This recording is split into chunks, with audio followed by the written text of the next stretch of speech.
y está ahí, todos los 11 de septiembre hay una manifestación. Traten de ir. Nosotros juntamos firmas, 6.000 y tantas firmas. Fuimos a hablar con el gabinete en pleno prácticamente, salvo el propio ministro, del entonces ministro de Defensa, Jorge Burgo.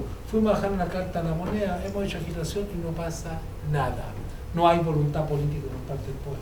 ¿Ustedes sabían quién ocupaba la cartera del Ministerio de Defensa cuando se instaló ese monumento? Doña Michelle Bachelet, durante el gobierno de Lagos. Ahí hay una deuda también. Monumento financiado por grandes empresarios, varios de los cuales fueron activos golpistas entre 1970 y 1973. Creo que entre ellos Agustín Hermoso. No recuerdo bien, pero están puestos los nombres ahí en el monumento. Hay que desarrollar esa batalla por la memoria, no es solo de los historiadores, es fundamentalmente de la ciudadanía, pero los historiadores tenemos mucho que decir y que hacer en términos prácticos también en esa batalla. Y dos tareas que son, si no exclusivas, fundamentalmente nuestras. Ligar el presente con el pasado.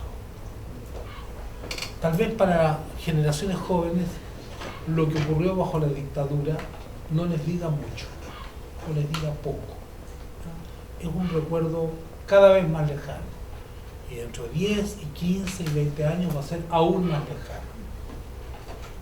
El punto es que no podemos desarrollar la batalla por la memoria, no podemos hacer frente al olvido si nos centramos solo en el pasado. Tenemos que darle a esa lucha una perspectiva presente y futura. No podemos hablar, por ejemplo, solo de las violaciones de los derechos humanos durante Pinochet.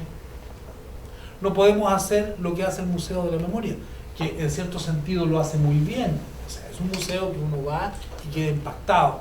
Yo que soy contemporáneo y víctima de los hechos que allí se narran o se rememoran, uno queda realmente deprimido, impactado, triste, acongojado. Son muchos los sentimientos que uno siente, ¿ya? Que uno experimenta al estar allí. Pero el problema es que las violaciones a los derechos humanos no se terminaron en Chile el 11 de marzo de 1990. Tal vez son menos masivas y sistemáticas que durante los años de la dictadura, pero siguen presentes. Hay tortura en los cuarteles policiales, en los furgones policiales, hay represión a los estudiantes, a los trabajadores, al pueblo mapuche. Han sido reprimidas hasta las mujeres que fueron a apoyar la ley de aborto frente al Palacio Presidencial. El control de identidad. Etcétera, etcétera, etcétera. O sea, el tema de la violación a los derechos humanos, no lo digo yo, lo dicen organismos de derechos humanos nacionales e internacionales, observatorios de universidades públicas y de universidades privadas. Es un tema presente. Por tanto, tenemos que ligar el presente con el pasado. Y de esa manera, el pasado nos va a ayudar a alimentar las luchas del presente, y las luchas del presente nos van a ayudar respecto de la ciudadanía a no olvidar ese pasado traumático.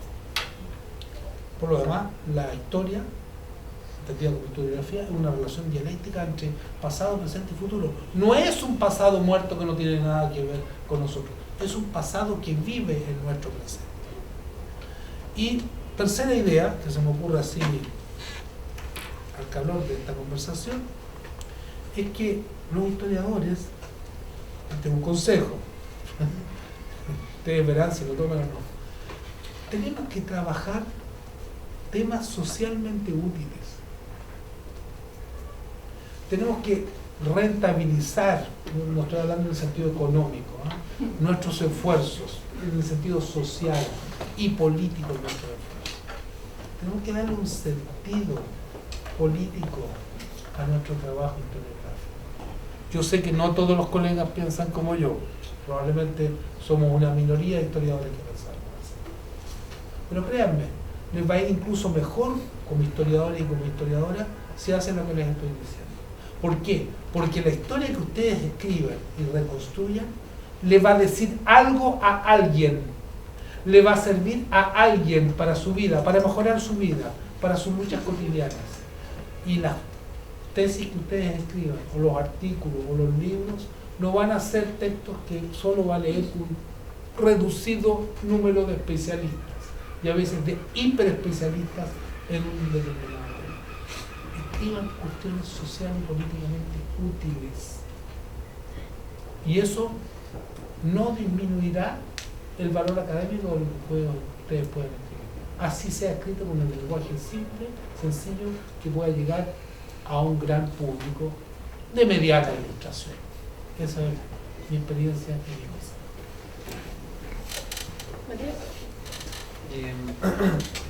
Como yo por razones que me tienen estresado, estaba un poco he abandonado un poco la lectura y la reflexión historiográfica. Entonces no podría hablar tanto desde ese punto, pero en cambio sí he estado muy pendiente sobre hacer clases y preparar las clases, y entonces me tomaría desde ese punto el problema. Como también lo decía el profe, o sea, este problema tendría dos miradas, una desde la historiografía y otra desde la ciudadanía, ¿no? Y pienso yo que el olvido es como un fenómeno que es imposible que no ocurra, ¿no? O sea, siempre se van a estar olvidando cosas y también siempre se van a estar recordando cosas en los mismos discursos, en las mismas conversaciones y en los documentos. Hay algunos que son más intencionados que otros, hay olvidos que están hechos con querer, otros recuerdos que están súper intencionados para simplemente cambiar la historia, y otros que no, otros que pasan. O sea, yo creo que estar atento a eso, reflexionarlo, compartirlo. Yo en mi caso, como que hago clases o hago pocas clases, llevar eso así, en el fondo muy parecido a lo que dice el profe, a hacer que tu clase tenga un sentido social y político actual, o sea, todos los hechos tratarlos desde el recuerdo, o sea, ¿de qué sirve la historia por la historia? Que es como la frase que enmarca la inutilidad. En cambio, sí,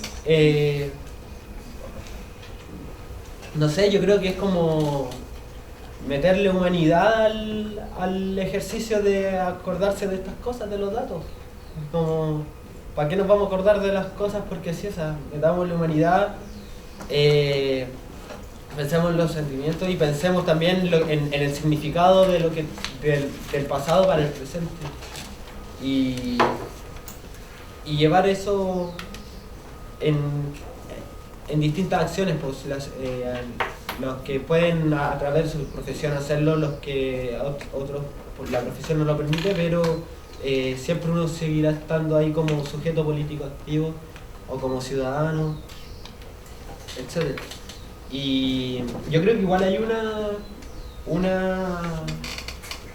avance, o sea, algunas transformaciones se van dando a través de los años. Yo me acuerdo cuando era chico, cuando me pasaron la época de la que ahora estamos hablando, que desde el 90 empezaba la democracia plena.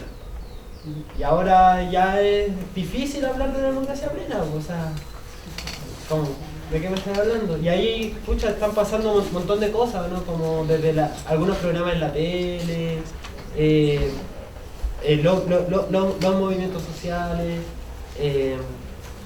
los profes también tienen otro discurso, o sea, ya no están, ya el profe ya no es el empleado del Estado, ya no tiene que defender al Estado y su obra. Yo creo que hay transformaciones, pero yo creo que una transformación que es súper importante y que esa sí que avanza lenta, en función como del fundamentalismo democrático que dices tú, es la legitimación de las violencias. Primero, entender que la violencia, que el violento no es solamente el insolente, ¿no? Y que, como decía el profesor, que hay un montón de otras palabras para referirse a la violencia. Y que tiene muchas direcciones. Yo creo que ahí habría mucho que avanzar, o sea, y eso yo lo pienso también mucho como estudiante y veo los dirigentes. Me contaban que ahora había una dirigente, creo que para la fecha, que hablaba de que el problema del movimiento estudiantil es que nunca condenó la violencia, así, nunca se alejó de la violencia. Dijo, no, los encapuchados no tienen nada que ver conmigo y chao. ¿Sí?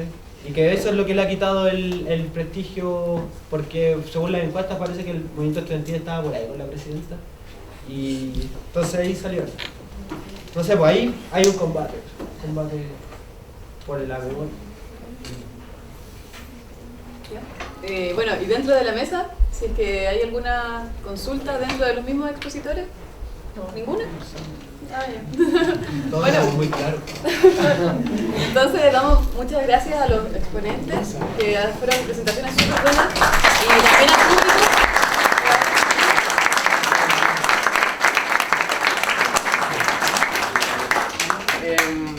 Bueno, y agradecer mucho a ustedes porque también dan temas, abren temas y abren reflexiones que pueden motivarlos a publicar en la 14ª convocatoria, que la idea igual del coloquio ha sido abrir estos espacios de discusión para que se genere un espacio también creativo.